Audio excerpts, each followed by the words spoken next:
Good morning students. आज की इस क्लास में हम करंट अफेयर्स के एमसीक्यूज डिस्कस करेंगे 5 अक्टूबर 2023 के लिए। So let's begin.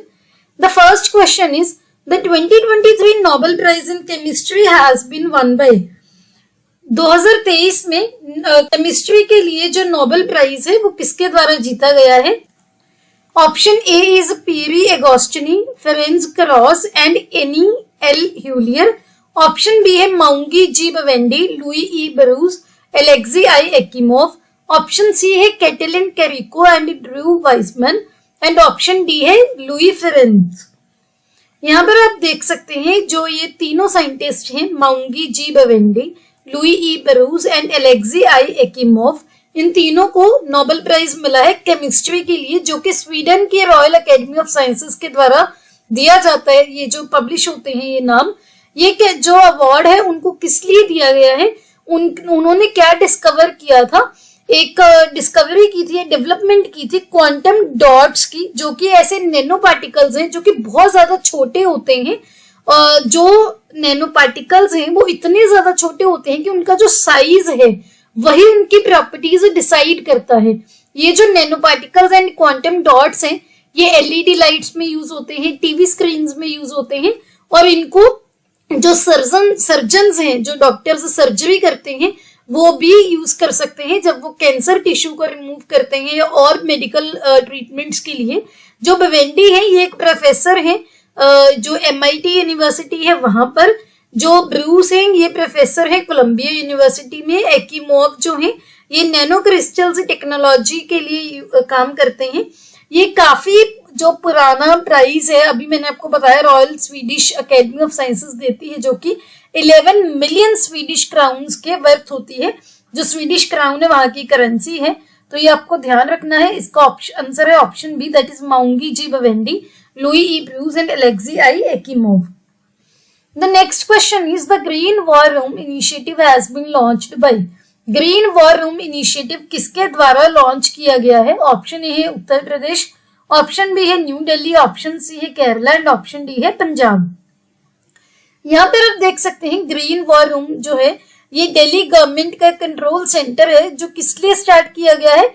Air pollution को मॉनिटर करने के लिए और जो भी कंप्लेंट्स हैं उसके रिगार्डिंग उसको सॉल्व करने के लिए।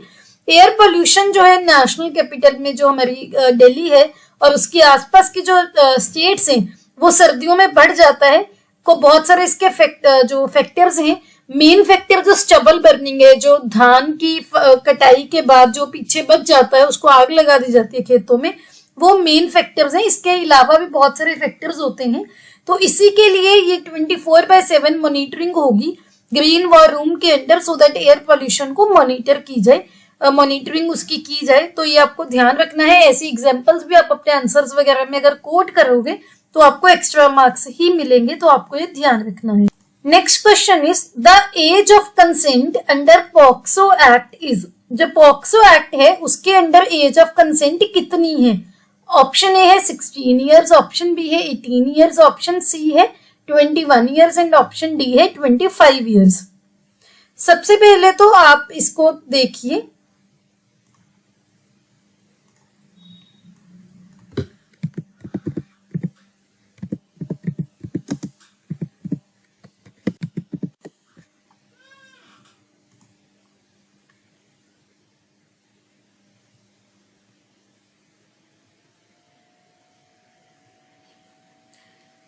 तो यहाँ पर आप देख सकते हैं कि जो पॉक्सो एक्ट है ये 14 नवंबर 2012 में जो इट केम इनटू इफेक्ट है। ये अभी क्यों न्यूज में था? क्योंकि जो इसकी एज ऑफ कंसेंट है इस एक्ट के अंदर वो कम करने की बात हो रही है, लेकिन जो 22nd लॉ कमीशन है उन्होंने बोला है कि जो एज ऑफ कंसेंट है वो उतनी ही रहनी चाहिए जितनी पहले थी, और पहले कितनी है? 18 ईयर्स। ये जो एक्ट है ये इंडिया की ने जब UN convention on the rights of child in 1992 ratify किया था, उसी को आप बोल सकते हो उसी के कॉन्सिक्वेंस की तरह इनैक्ट किया गया। इस स्पेशल लॉ का एम क्या है कि जो सेक्सुअल एक्सप्लॉयटेशन होती है बच्चों की 18 ईयर से कम के बच्चों की, और सेक्सुअल अब्यूज होता है बच्चों का, जो इस लॉ के अंडर डिफाइंड है या फिर जो अभी तक डिफाइंड नहीं है, उसको पिनलाइज किया जाए, उसकी पनिशमेंट दी जाए। इस एक्ट के अंदर चाइल्ड को, ऐसे इंसान को चाइल्ड जो है डिफाइन किया गया है जो कि 18 साल के नीचे है और जो एज ऑफ कंसेंट है वो भी 18 ईयर्स है। इस एक्ट के अंदर जो पनिशमेंट है वो ऑफेंस की ग्रेविटी के अकॉर्डिंग वो पनिशमेंट दी जाती है कि जो ऑफेंस है वो कितना, आप बोल सकते हो किस लेवल का है। तो इसका आंसर है option B, that is 18 years. Next question is the mother nature campaign has been launched by which company. Mother nature campaign जो है किस कंपनी के द्वारा लॉन्च किया गया है। ऑप्शन ए है अमेजोन, ऑप्शन बी है एप्पल, ऑप्शन सी है गूगल एंड ऑप्शन डी है इन्फोसिस। यहाँ पर आप देख सकते हैं मदर नेचर कैंपेन जो है ये एप्पल का है। ये कैंपेन इन्वायरमेंटल एक इनिशिएटिव है एप्पल के द्वारा। इसके पहले भी एप्पल के काफी इनिशिएटिव हैं, जैसे वो रिसाइकलिंग को प्रमोट करते हैं, वो ये भी प्रमोट करते हैं कि आप अपनी पुरानी डिवाइसेस के बदले में जो है और कुछ पे करके नई डिवाइसेस जो लेके जा सकते हैं। तो एप्पल का ये जो कंपेन है ये उनकी जो कमिटमेंट है इन्वायरमेंटल के रिगार्डिंग, सस्टेनेबिलिटी के रिगार्डिंग वो चीज शो करती है। इसकी जब भी डिटेल्स आएंगी वो भी हम डिस्कस करेंगे कि मदर नेचर कैंपेन एक्चुअल में है क्या। लेकिन अब अभी के लिए आपको ये ध्यान रखना है कि ये इन्वायरमेंटल के रिलेटेड है और एप्पल का है। ऐसी एग्जांपल्स भी आप कोट कर सकते हो। तो इसका आंसर है option B, that is Apple. Next question is South East Asia's first high speed railway has been inaugurated by which country. जो साउथ ईस्ट एशिया है वहां की फर्स्ट हाई स्पीड रेलवे किस देश के द्वारा इनॉग्रेट की गई है। ऑप्शन ए है थाईलैंड, ऑप्शन बी है सिंगापुर, ऑप्शन सी है इंडोनेशिया एंड ऑप्शन डी है फिलीपींस। यहाँ पर आप देख सकते हैं साउथ ईस्ट एशिया की फर्स्ट जो हाई स्पीड रेलवे है ये इंडोनेशिया में इनॉग्रेट की गई है, जिसका नाम है वूश हाई स्पीड रेलवे। ये जो प्रोजेक्ट है ये उनके रोड इंफ्रास्ट्रक्चर इनिशिएटिव है चाइना का, उसी की प्रोजेक्ट के अंडर जो इनॉग्रेट की गई है। ये कोलैबोरेटिव वेंचर है इंडोनेशिया के consortium of 4 state owned companies है और चाइना की रेलवे इंटरनेशनल कंपनी लिमिटेड के बीच में। साउथ एशिया जो रीजन है वो क्या है, उसमें 11 कंट्रीज आती हैं। कौन कौन सी? ब्रुनई, बर्मा जो म्यांमार है, Cambodia, Timor Leste, Indonesia, Laos, Malaysia, Philippines, Singapore, Thailand and Vietnam. जो तिमोर लेस्ते है ये अभी रिसेंटली आसियान के भी इसको अप्रूवल मिली है मेंबरशिप के लिए। पहले आसियान में जो association of south east Asian Nations है उसमें 10 मेंबर से अभी ये जो है उसमें इंक्लूड हो गया है। अगर मैप में देखो इसको मैंने रिप्रेजेंट किया हुआ है यहाँ पर। म्यांमार है, Vietnam, Laos, Thailand, Cambodia, Philippines, Brunei, Malaysia, Singapore, Indonesia और ईस्ट तिमोर। तो ये आपको इसकी जो लोकेशन है वो भी आपको पता होनी चाहिए। इसका आंसर है option C, that is Indonesia. और जो आसियान है इसकी 2023 में जो समिट थी वो भी इंडोनेशिया में हुई थी, ये भी आपको ध्यान रखना है। Next question is the special category provision to promote gender equality in food industry has been introduced by. Food industry में जेंडर इक्वालिटी को प्रमोट करने के लिए एक स्पेशल कैटेगरी प्रोविजन जो है वो इंट्रोड्यूस की गई है, किसके द्वारा? ऑप्शन ए है ministry of food processing, option B है ministry of food and agriculture, option C है food safety and standards authority of India and option D है नीति आयोग। यहाँ पर आप देख सकते हैं FSSAI यानी कि जो food safety and standards authority of India है उन्होंने एक स्पेशल कैटेगरी इंट्रोड्यूस की है to promote the gender equality in food industry. ये उनका एक फॉस्कोस पोर्टल है, वहां पर ये प्रोविजन ऐड की गई है।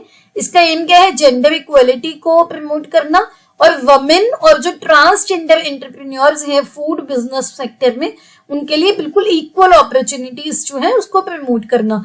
इस प्रोविजन के अंदर जो स्पेशल कैटेगरी की एप्लीकेशंस होंगी उनको लाइसेंसिंग के लिए, रजिस्ट्रेशन के लिए प्रायोरिटी दी जाएगी और इस वे में दी जाएगी कि 1:1 रेशियो मेंटेन हो स्पेशल कैटेगरी एप्लीकेशन में और रेगुलर एप्लीकेशन में, अनलेस जब तक कोई भी पेंडिंग एप्लीकेशन किसी भी कैटेगरी में नहीं होती। तो फॉस्कोस क्या है? फॉस्कोस एक क्लाउड बेस्ड ऑनलाइन प्लेटफॉर्म है जो कि इसलिए डिजाइन किया गया है कि फूड बिजनेस ऑपरेटर्स को अलग अलग सर्विसेज प्रोवाइड किए जाए, जैसे कि लाइसेंसिंग हो गई, रजिस्ट्रेशन हो गई, रेगुलेटरी कंप्लायंसेस वगैरह हो गई। और जो FSSAI है ये एक स्टैट्यूटरी बॉडी है। स्टैट्यूटरी बॉडी होती है जो किसी एक्ट के अंडर बनाई जाती है। ये FSSAI ये ministry of health and family welfare के अंडर काम करती है। जो कि 2008 में स्टैब्लिश की गई थी food safety and standards act 2006 के अंडर। तो इसका आंसर है option C, that is food safety and standards authority of India. Next question is the statue of equality will be installed in which country?